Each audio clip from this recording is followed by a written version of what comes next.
పిల్లలు కావాలనే మీ కలను నెరవేర్చుకోండి. మొదటి కన్సల్టేషన్, మొదటి స్కానింగ్ ఉచితం. వివరాల కొరకు హెగ్డే ఫెర్టిలిటీని సంప్రదించండి.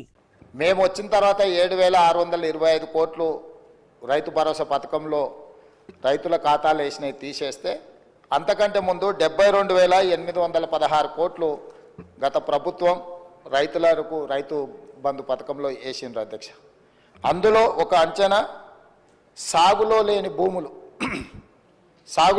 భూములకు 22,606 కోట్ల రూపాయలు, సాగులో లేని భూములకు రాళ్లకు, రప్పలకు, గుట్టలకు, రోడ్లకు, లేకపోతే పరిశ్రమలుగా రూపాంతరం చెందిన లేఅవుట్లై రియల్ ఎస్టేట్లో ఎకరాలను గజాలుగా మార్చి గజాలను లేఅవుట్లు చేసి లేఅవుట్ల ద్వారా ఇండ్లు అమ్ముకొని కాలనీలు వెలిసిన వాళ్ళకు కూడా ఈరోజు రైతు బంధు వచ్చింది. దాంతో 72,000 కోట్లలో 22,000 కోట్లు దాదాపుగా ఆయాచిత లబ్ధి అనర్హులకు చేరిందని ఒక అంచనా అధ్యక్ష.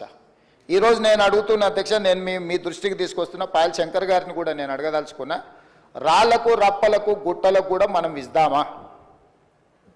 అదేవిధంగా రాజీవ్ రహదారిలో పోయిన పత్రికలలో వచ్చిన వార్తలు అధ్యక్ష, నేనేం కొత్తగా చెప్పట్లేదు.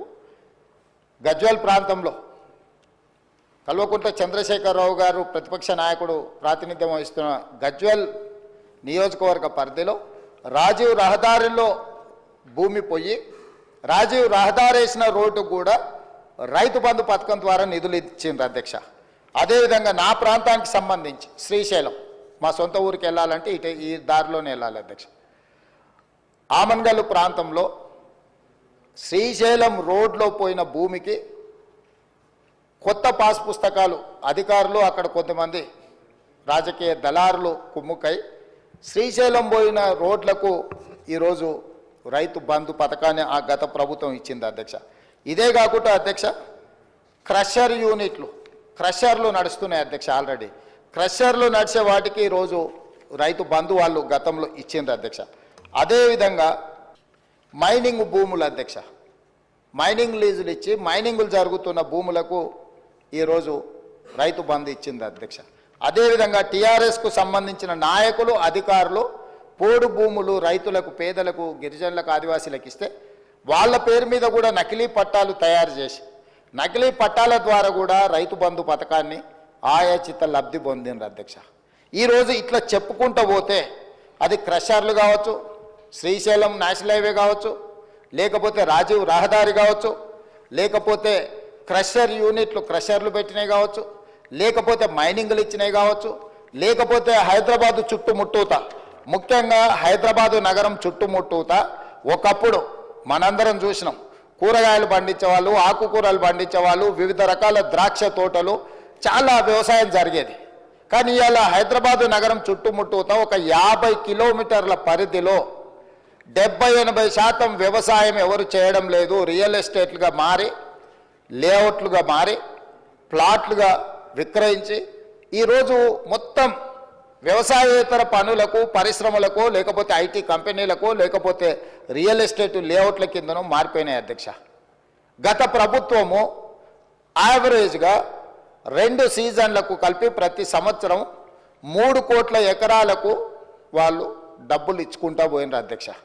3 కోట్ల ఎకరాలకు వాళ్ళు ఎకరాకు 10,000 ప్రకారము చేసుకుంటూ పోతే 15,000 కోట్ల రూపాయలు ప్రతి సంవత్సరం దాదాపుగా +-10% వాళ్ళు ఖాతాలలో వేసిండ్రు అధ్యక్ష.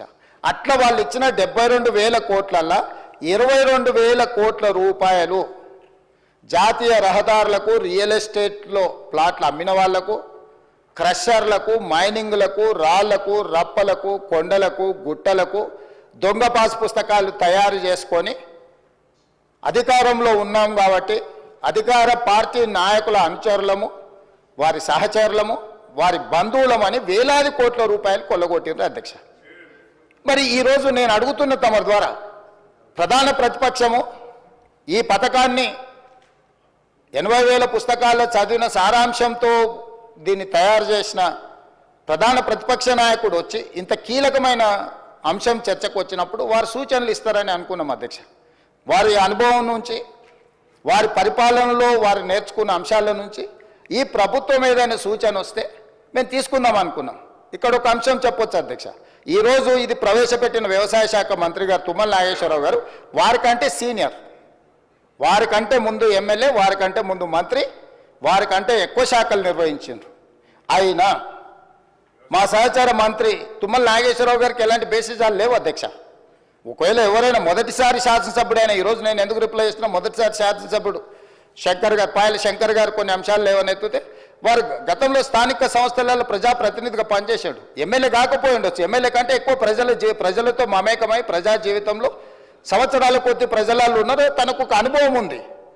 అది ముఖ్యంగా ఆదిలాబాద్ లాంటి వెనుకబడిన ప్రాంతం, గిరిజనులలో ఆదివాసీలు అత్యధికంగా ప్రాతినిధ్యం వహిస్తున్న ప్రాంతం నుంచి వచ్చిందంటే డెఫినెట్గా అవుట్ ఆఫ్ హిజ్ ఎక్స్పీరియన్స్ తన అనుభవం నుంచి కొన్ని ప్రభుత్వానికి సూచనలు చేసినప్పుడు ఈ ప్రభుత్వం తప్పకుండా మొదటిసారి సభ్యుడు కాబట్టి మేము వినం, అత్యంత సీనియర్ కాబట్టి ఆయన ఏ అబద్ధాలు చెప్పినా అబద్ధాలు అన్నిటిని ప్రభుత్వం స్వీకరించాలి.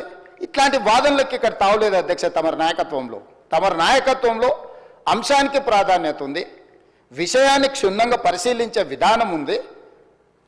ఎవరికి నిజమైన లబ్ధిదారుడికి ఒక్కరికి కూడా అన్యాయం జరగొద్దు, చివరి పేదవాడి వరకు కూడా ప్రభుత్వం యొక్క సంక్షేమం చేరాలనేది మా ప్రభుత్వం యొక్క ఉద్దేశము, లక్ష్యం అధ్యక్ష. ఈ లక్ష్యాన్ని చేరుకునే